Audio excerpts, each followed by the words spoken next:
Hey y'all. So recently CokeMan did a video on he was having a problem with a scope, and he was having a problem with his Honey Badger poor man's version of it in reference to 300 Blackout. So I don't know how to connect these videos together, but I'm going to put his name on this. He's using a red dot, and of course with 300 Blackout you got supers and subs. Now his barrel's a 1 in 5 twist, which is going to stabilize the bullet and eliminate the keyhole effects that he's having. Now I'm using this one as a reference to show what I do.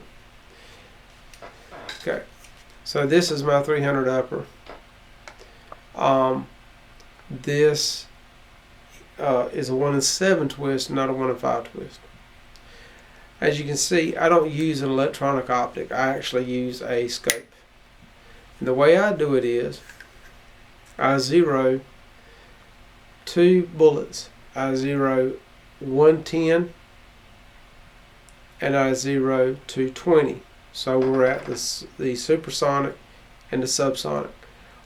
First thing I zero is the 110, and I zero it at 50 yards. Now once I have it zeroed at 50 yards, I take a grease pen of a certain color. For me, it's red. So my red is always 110 supersonic at different yardages. And I mark red for that.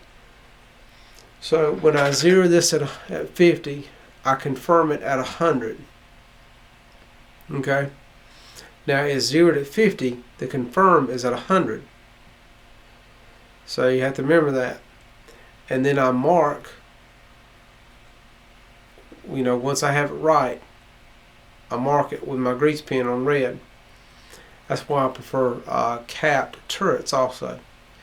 And then I go back to 50 and I turn it to 0 again, and I shoot 220. And at that 50 yard range, I then mark with a grease pen another color. For me it's white. So subsonic is white, supersonic is red.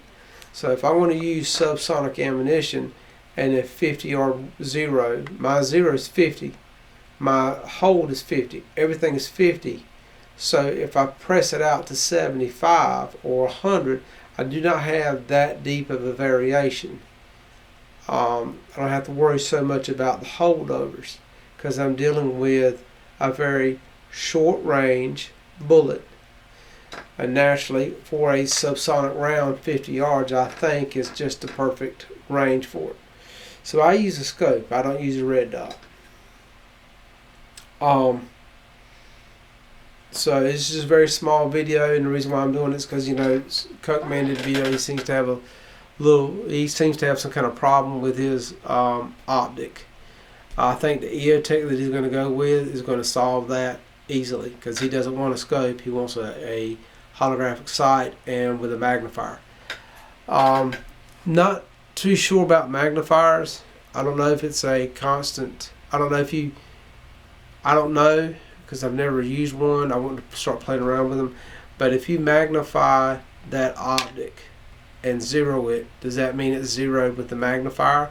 Or does that mean, you know what I'm saying? Like, if I zero it without the magnifier, what does that do when I throw the magnifier on there? But anyways, for me, the two bullets that I use to zero is 110 and 220. 110 is in the red on a grease pen, and 220 is white on a grease pen. So that way I always know if I'm going to shoot 220 grain rounds, then I'll dial to the